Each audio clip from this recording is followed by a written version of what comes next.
अस्सलाम वालेकुम, myself Mohammad Adnan Khosa from Nishtar medical university Multan. आज मेरे साथ एक लड़का है जिसने कोई भी एकेडमी ज्वाइन किए बगैर एंट्री टेस्ट के अंदर 191 मार्क्स लिए हैं, जो रिसेंटली NMD कैट कंडक्ट हुआ है। और अब ये जूनियर है, मेरा फर्स्ट ईयर MBBS के अंदर है। तो हम इनसे क्वेश्चंस करेंगे जो काफ़ी सारे स्टूडेंट्स ने मुझे इनबॉक्स किए हैं एंट्री टेस्ट रिलेटेड, जो उनकी क्यूरीज थी। तो फर्स्ट ऑफ़ ऑल ये आपको अपना इंट्रो करवाएंगे, उसके बाद मैं इनसे क्वेश्चंस करूँगा, वो आपको बताएंगे। So myself Hafeez Gurwani, मैं यहाँ पे निश्तर मेडिकल यूनिवर्सिटी में फर्स्ट ईयर MBBS का स्टूडेंट हूँ and I am one time repeater as well. एक साल रिपीट किया है मैंने and I got 191 marks out of 210 in the recent NMD CAT that was held. Initially first attempt में I got 172 और इस बार 191 थे and I chose Nishtar on preference. Hafeez, सबसे पहले आप मुझे ये बताएं, आपने इस फील्ड को क्यों चूज़ किया है? मतलब आप क्यों पैशनेट थे? मोस्टली ऐसे होता है कि यार एक बंदे का ली हुआ एडमिशन वो किसी दूसरी फील्ड के अंदर चला जाता है। मतलब काफ़ी सारी फील्ड्स हैं, अच्छी सारी, मतलब उनको बुरा नहीं कह सकते हम। तो आपकी लाइफ के अंदर ऐसा कौन सा की मोमेंट है, मतलब जिसकी वजह से आप उसके ऊपर स्टक रहे हैं? सो इनिशियली मैंने जब फर्स्ट अटैम्प्ट दिया था, मुझे याद है उस वक्त आई वाज लाइक इंशाल्लाह हो जाएगा। I was good in studies and everything, तो आई वाज लाइक हो जाएगा।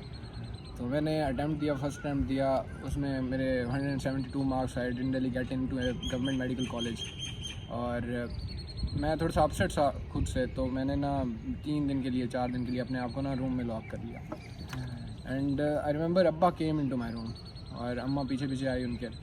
तो अब्बा वाज लाइक, क्या करना है बेटा, अब what do you want to do with your life? Gap year लेना है, बताओ तुमने करना क्या है, बस ये बताओ, प्राइवेट करना है ये भी बताओ। और मुझे उस वक्त पता था कि फैमिली फाइनेंसेस अभी ऐड अप नहीं हो सकते इस तरह के मेरे प्राइवेट के लिए ख़र्चा निकाला जाए।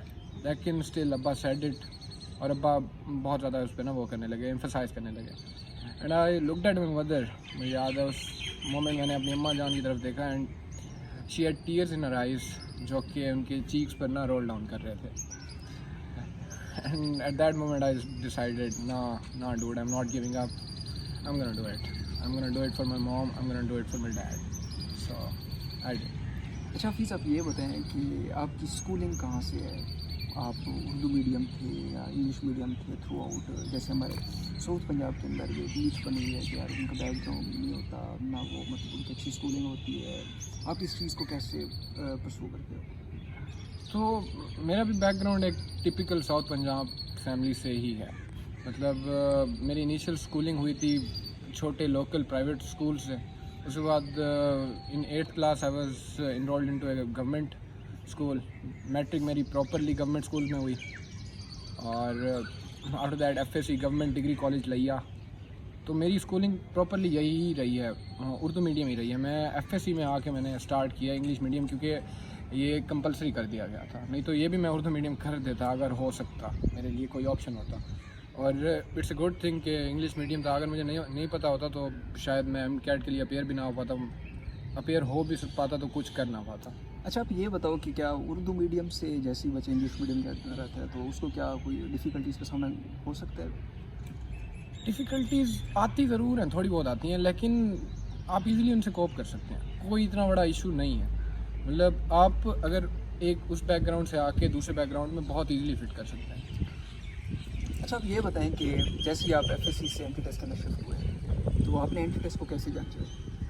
सो मुझे याद है मैं जब पहला टेस्ट अटैम्प्ट किया था फ़िज़िक्स का ना, तो फ़िज़िक्स के पहले टेस्ट में मेरे थे 30 में से 16 या 17 मार्क्स। तो मुझे ऐसे लगा कि यार मैं नहीं कर पाऊँगा यार, ये मेरे लिए है ही नहीं ये चीज़। क्योंकि FSC में आपको टिपिकली रट्टा ही लगवाया जाता है, भाई ये चीज़ है, इस तरह लॉन्ग क्वेश्चन अटैम्प्ट करना है, यही चीज़ें लिख के बस उसके बाद आपका लॉन्ग क्वेश्चन हो गया, न्यूमेरिकल एक्सरसाइज ही करने हैं एंड ख़त्म, यही चीज़। तो मुझे नहीं पता था, लेकिन विद इन 15 to 20 डेज़ मैं समझ गया था। और सब बच्चे मुझे लगता है ईज़िली ये गेम समझ सकते हैं। और एक एज ए रिपीटर मैं ये कहूँगा कि आपको तो पहले ही हर चीज़ का पता होता है, आपको जस्ट एक बार एक चीज़ों का ओवरव्यू दोबारा लेना पड़ता है, उसका वो करना पड़ता है और you can easily get into A medical college. अच्छा आप ये बताएं कि जैसे ही बच्चा FSC से एंट्री टेस्ट में आता है तो एक सोसाइटी के अंदर मिथ बनी है हमारी कि प्रैक्टिस करो, एकेडमी की बुक्स लो। आप इस चीज़ के बारे में क्या कहते हैं, या जो कि पंजाब टेक्स्ट बुक्स को फॉलो करना चाहिए या कोई और बुक? नहीं, टेक्स्ट बुक तो मेन प्रायोरिटी तो पंजाब टेक्स्ट बुक होती है, हमेशा से होती है। मैंने पंजाब टेक्स्ट बुक की थी। लोग कहते रह गए थे कि ए लेवल्स की बुक्स करो, कैम्ब्रिज वाली लो और फेडरल की बुक्स लो, और most of my class fellows they left the Punjab text book. PTB उन्होंने बिल्कुल छोड़ दी थी और फेडरल सब फॉलो कर रहे थे and most of them didn't get it. मतलब चंद एक ही थे जिनके हुए। क्योंकि पंजाब टेक्स्ट बुक आपकी मेन प्रायोरिटी है और रहेगी। कुछ चंद एक क्वेश्चन थे, आपको बायोलॉजी का चंद एक पोर्शन है जो करना पड़ता है, बायोजेनेटिक्स हो गया, बायोजेनेटिक्स एक चैप्टर है वो करना पड़ता है, और चंद एक बायोलॉजी आप कर लें वहाँ से। उसके अलावा ये है कि केमिस्ट्री ऑर्गेनिक पोर्शन, बाकी कुछ फेडरल से करने की कुछ ज़रूरत नहीं है। फिज़िक्स भी सेम ही होती है, इंग्लिश भी सेम ही होती है। बेसिक इंग्लिश आई हुई थी इस बार, तो बहुत ईजी थी English. It was like child's play, कोई भी कर सकता था, 6वीं 7वीं का बच्चा भी कर सकता। अच्छा हाफिज़, आप अपनी प्रिपरेशंस के बारे में बताएं कि आपने एंट्री टेस्ट कैसे प्रिपेयर किया। सबसे पहले तो आप हमें ये बताएं कि बायोलॉजी को आपने कैसे अटेम्प्ट की है या उसकी प्रिपरेशंस कैसे की है। बायोलॉजी के लिए आप बेसिकली सिंपली बुक फॉलो करें, Punjab text book. Punjab text book हमेशा से मेन प्रायोरिटी रहेगी। बाकी ये बातें की जाती हैं, इस बार भी काफ़ी ज़्यादा बातें की गई थी कि भाई ना PMC NMD कैट काफ़ी बाहर से ये वो कर रहा है, नहीं होता। वही चीज़ें होती हैं, बेसिकली बुक की लाइन्स ही होती हैं। अच्छा आप ये बताओ कि जैसे अब नेशनल MD कैट है, किसी भी प्रोविंस का नहीं है, मतलब एक जनरल वो ले रहे हैं, तो उसके अंदर कोई भी एक टॉपिक होता है, सपोज़ वो हमारी पंजाब टेक्स्ट बुक के अंदर है या KPK सिंध बलूचिस्तान, उस टॉपिक को क्या हम वहाँ से भी कवर कर सकते हैं? वहाँ से आप कवर करें, ज़रूर करें। पहले PTB को मेन वो रखें, क्योंकि यहाँ से पूल आता है, मैक्सिमम पूल आता है स्टूडेंट्स का, तो PTB को मलूज़ खातर रखा जाता है। लेकिन आप KPK की बुक को भी रीड दें, उसके अलावा फेडरल की बुक को भी रीड दें, सिंध की बुक की भी रीड दें। रीड देने में इतना टाइम नहीं लगता, मोस्टली चीज़ें सेम ही लिखी हुई हैं।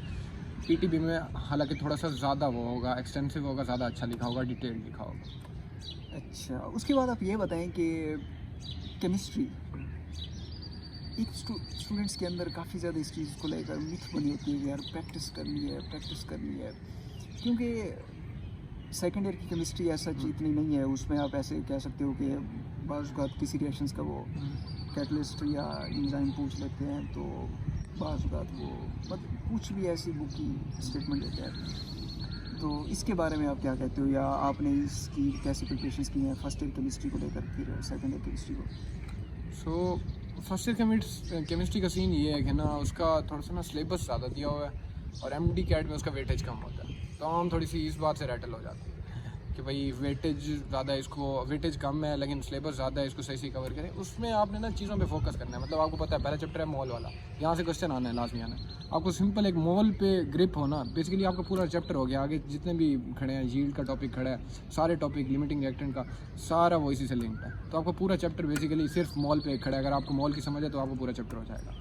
और इसी तरह आगे भी जाते जाएँ तो भी सेम सीन है। आगे है इलेक्ट्रोकेमिस्ट्री का चैप्टर है, वहाँ पे भी आपको स्टैंडर्ड, इलेक्ट्रोड, पोटेंशियल, ये मेन मोटी चीज़ों को पता हो ना, you know everything about the whole chapter. So weightage ज़्यादा ज़रूर है लेकिन it's not that big of a deal. और सेकेंड ईयर ऑर्गेनिक केमिस्ट्री से ही मोस्टली पेपर बनता है जो बनता है, और उसमें भी ईजी से कन्वर्जन्स आई होती हैं। कन्वर्जन्स नहीं आई होती तो पूछा होता है यहाँ पे कैटलिस्ट कौन सा आ रहा है, यहाँ पे इंजाइम कौन सा आ रहा है, बस दैट्स दैट। इसके से ज़्यादा मैंने नहीं देखा। MD कैट में 2 बार दे चुका। ये बहुत ही गुड पॉइंट उन्होंने हफीज़ ने बताया कि जैसे फर्स्ट ईयर की केमिस्ट्री का वेटेज हमारे पास बहुत कम होता है, बट उसका सिलेबस ज़्यादा होता है, तो स्टूडेंट्स उस चीज़ को देखकर पैनिक हो जाते हैं। मैं हमेशा यही कहूँगा आपको कि जिस चैप्टर्स को आप समझते हो कि यार उसके अंदर कॉम्प्लिकेशंस ज़्यादा हैं, आप कोशिश करें उसकी प्रैक्टिस थोड़ी बढ़ा दें। मतलब ऑलरेडी इस चीज़ को मैंने डिस्कस किया हुआ है कि excess of everything is bad. जिस चैप्टर को जितनी रिक्वायरमेंट है उसकी, आप उसको वहाँ पे रखें। सपोज मोल वाला चैप्टर हो गया, pH वाला चैप्टर हो गया, इलेक्ट्रोड पोटेंशियल वाला चैप्टर हो गया, उसकी थोड़ी प्रैक्टिस बढ़ा दें। बाकी ऐसा जैसे बिल्कुल आप उस पंजाब टेक्स्ट बुक को फॉलो करें, ऐसा कोई भी मसला नहीं है इंशाल्लाह। अगर आप इस चीज़ के ऊपर फॉलो करोगे इस चीज़ को, तो मेरा नहीं ख्याल कि आपके लिए कोई हर्डल्स बनेगी। अच्छा हाफिज़, आप ये बताओ कि फ़िज़िक्स एक टोटल डिफरेंट सिनेरियो है। एंट्री टेस्ट के लिए जो एक बच्चा FSC से एंट्री टेस्ट में आता है, इस चीज़ को आप कैसे परस्यू करते हो? मतलब बुक्स को लेकर, फिर वहाँ पे टेस्ट होते हैं उस चीज़ को लेकर, फिर टेस्ट के अंदर जो मार्क्स आते हैं उसको लेकर कैसे आपका मतलब व्यू पॉइंट है इसके बारे में? सो फिज़िक्स का ना थोड़ा सा सीन अलग है। फिज़िक्स अक्सर बच्चे ये कर रहे हैं कि भाई ना बुक्स को रट रहे होते हैं। बुक्स रटने का कोई फ़ायदा नहीं है फिज़िक्स में। फिज़िक्स में अगर है ना 56 मार्क्स का आता है PMC NMD कैट में ना पोर्शन, तो 56 MCQ है ना, उसमें से आधे MCQs जो हैं वो आएंगे बेसिकली न्यूमेरिकल टाइप। आपको कोई छोटी मोटी कैलकुलेशन करनी पड़ेगी। अगर कैलकुलेशन नहीं भी आती तो वो सम हाउ किसी ना फार्मूला से रिलेटेड ज़रूर होंगे, तो आपको पता होना चाहिए होगा। वो बहुत इजी सीन है, वो आपको सिर्फ उस चीज़ के ना कंसेप्ट चाहिए, वो आपको प्रैक्टिस से आते हैं। अगर आपने किसी चैप्टर पे एक चैप्टर पे 25 30 मैक्सिमम 50 MCQs की भी प्रैक्टिस की हुई है ना, you are good to go. You can easily crack MD CAT. मतलब आपको कोई इशू भी नहीं होगा, फिजिक्स पोर्शन आपका इजीली कवर हो जाएगा। Practice is the main thing. और बाकी आपको थोड़ा बहुत पढ़ना पड़ता है, जो साइड पे टिडबिट्स लिखी होती हैं, थिंग्स टू रिमेंबर, छोटे छोटे डब्बे से बने हुए होते हैं, बॉक्सेस होते हैं, वो बॉक्सेस पढ़ लीजिए। बाकी चंद एक चैप्टर हैं, जैसे फर्स्ट ईयर में है बड़ा हीट एंड थर्मोडायनेमिक्स वाला चैप्टर है, या इसमें सेकंड ईयर में है न्यूक्लियर फिजिक्स वाला लास्ट चैप्टर है। उन चीज़ों को थोड़ी सी रीड आउट कर ले आप, good to go. It's a very good point जो हफीज़ ने हाईलाइट किया है कि फ़िज़िक्स आपकी प्रैक्टिस के ऊपर मैटर करती होती है कि आपने कितनी प्रैक्टिस की है, क्योंकि जो प्रैक्टिस है वो आप बेसिकली एक डायरेक्शन देती है। क्योंकि ये कभी भी मत समझना जो एंटी टेस्ट के अंदर जो हम प्रैक्टिस कर रहे हैं या जो अकेडमीज़ वाले जो हमसे टेस्ट ले रहे हैं कि वो एंटी टेस्ट का मटेरियल है, कभी भी नहीं हो सकता। वो सिर्फ आपको डायरेक्शंस देते हैं। फ़िज़िक्स के अंदर जितनी ज़्यादा आप लोगों के पास डायरेक्शन होगी आप उतना ही अच्छा स्कोर करोगे। अच्छा, आप ये बताओ कि इंग्लिश, इसके बारे में आपका क्या कहना है? क्योंकि इसमें इतने मतलब अगर बंदा रूल्स के ऊपर आ जाए तो मेरा नहीं ख्याल कि 3 माह के अंदर हम सिर्फ रूल्स ही कवर कर सकें। तो आप इस चीज़ को कैसे मतलब परसू करते हो? तो इसकी भी एक ट्रिक है। वैसे ट्रिक भी नहीं है, आपको बताऊं तो इंग्लिश मैं भी थ्रू आउट माई लाइफ मैंने ना उर्दू मीडियम ही पढ़ा। मैं FSC में जाके शिफ्ट हुआ हूँ, तो मेरे लिए भी इंग्लिश थोड़ा सा कॉप अप करना डिफ़िकल्ट था। लेकिन PMC जिस तरह से पूछ रही थी ना टेस्ट, तो वो तो चाइल्ड्स प्ले था, कुछ भी इशू नहीं था उसमें। सिंपल इंग्लिश के IM लगेगा, R लगेगा, सीरियसली इस तरह के MCQs आए हुए थे। तो आपको डरने की ज़रूरत नहीं है, इंग्लिश पोर्शन आपका कवर्ड है। और बाकी अगर आप उसकी प्रॉपर वाली प्रिपरेशन भी करना चाहते हैं, बहुत ज़्यादा प्रिपरेशन करना चाहते हैं, तो उसमें ये है कि किप्स का PDF रख लें आप, किप्स की बुक्स का ना, उसमें एक्सेप्शंस लिखी हुई हैं सारी। वो एक्सेप्शंस ना रोज़ का एक चैप्टर एक्सेप्शंस का तैयार कर लें। टोटल मेरे ख्याल से 9 चैप्टर बने हुए हैं, 9 चैप्टर। आप रोज़ का करें, 9 दिन में मतलब आपकी बुक कंप्लीट हो रही है।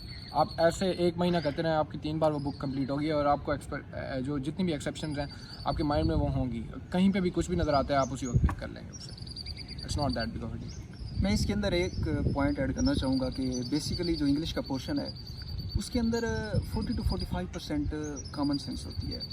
अगर आप वो जो स्टेटमेंट आपको दी होती है, आप अगर उसके ऊपर बिल्कुल रिलैक्स होके अगर उसके ऊपर आपका कंसर्न है, तो आई थिंक आप स्टेटमेंट से मतलब अपना आंसर ढूंढ सकते हो। बाज़ औक़ात उसने ऐसे किया होता है, कोई भी ऐसी एक स्टेटमेंट दी होती है, उसने नीचे पूछा होता है कि एडजेक्टिव है, नाउन है, वर्ब है। अगर आप डायरेक्ट ऑप्शंस के ऊपर जाओगे तो आपको अच्छा आइडिया हो जाएगा, मतलब टाइम भी बच जाएगा आप लोगों का और आप इजीली आप MCQs को क्लिक भी कर सकते हैं।